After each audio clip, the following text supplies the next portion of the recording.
everybody, and welcome back to today's video. Sit back, relax, and maybe munch on a sweet roll as we deep dive into the new Daedric prince added to Elder Scrolls Online. This is a huge moment in Elder Scrolls lore since this is the first Daedric prince to be added since Oblivion. Big shout out to the UESP, which is where I will be getting most of my information. I will also be using the global reveal trailer to deep dive into the design of ITHELIA. Daedric princes are the most powerful Daedra and typically worshipped as gods by mortals. There are 17 known princes right now. Each has its own domain, a place to call their own, a little slice of oblivion. The princes don't follow good and evil morals, but they are widely considered evil by mortals.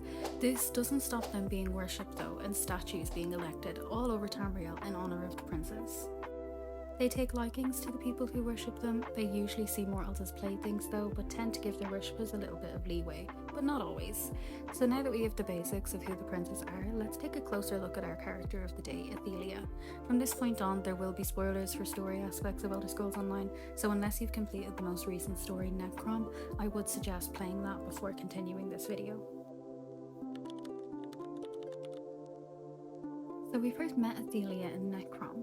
Throughout Necrom, we are discovering a long-lost secret that is being kept hidden from Vermina and Period. After completing the Necrom storyline, we discover that Hermaeus Mora, Daedric Prince of Wisdom, locked ITHELIA in a prison, and not only this, but stole memories of her from mortals and even other princes, including Vermina and Period. We discover that ITHELIA is the Prince of Paths, Untravelled Roads, and the Fate of Change. What?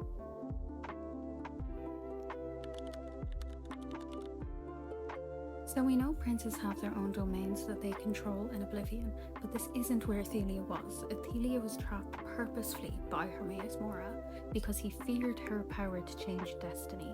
He made an agreement with all of the princes to seal her away as he feared she would unravel the fabric of reality. Vermina and Periite were against this, but he proceeded with his plans of locking her away and erasing every being's memory of her. She was released back into the mortal realm by Torvasard, a devout follower of ITHELIA. He is quoted saying, "There was another Daedric prince, my prince, a prince that saved me and preserved just enough of my memory so that I could one day save them in return. A prince whose jealous and craven siblings cast down and wiped from the annals of history." So in the global reveal trailer, we got a proper look at what ITHELIA can do, what she looks like, and her magic. Key aspects of ITHELIA's design are her glowing tattoos, her wings, and slingshot weapon.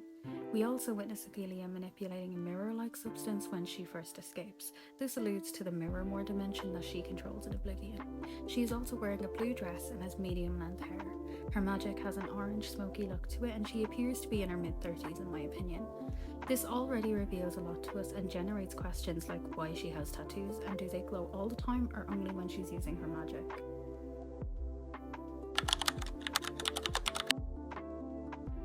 Now on to the fun stuff of the implications of ITHELIA's existence in Elder Scrolls Online and the broader scope of the Elder Scrolls lore. First, let's talk about the Elder Scrolls Online implications. A prince who can manipulate fate and destiny is a massive ex machina, someone who can change the very fabric of the world. It also brings into question her relationship to the other princes, as they were on Mora's side, with locking her away. So is ITHELIA really that powerful that the most powerful beings, worshipped as gods, were afraid of her? Now that she is released into the world again, she may seek revenge against the princes who agreed to lock her away, and this could have dire consequences for Tamriel if it triggers a new Daedric war. She may also take revenge against mortals, and I think we already know who will be winning that fight. One of the things I believe personally is that ITHELIA will allow ZeniMax and Elder Scrolls Online as a whole to explore areas of Tamriel in a non-canon way. This means Elder Scrolls Online can go to Hammerfell, even though Elder Scrolls 6 is also going to Hammerfell. She can be used as a mechanism by the developers in the game to open up a little pocket dimension that won't affect the greater Elder Scrolls lore. In terms of the broader Elder Scrolls universe and lore, Elder Scrolls 6 is currently in development, and there is no way Bethesda wasn't consulted on a new prince being added to Elder Scrolls Online. This begs the question, at least to me, whether ITHELIA will have a part to play in Elder Scrolls 6, or will her story come to an end once again before Elder Scrolls 6's release. On that note, let's talk about some of the rumours and speculations associated with ITHELIA. There was a leaked book page which hints at ITHELIA being Meridia's older sister.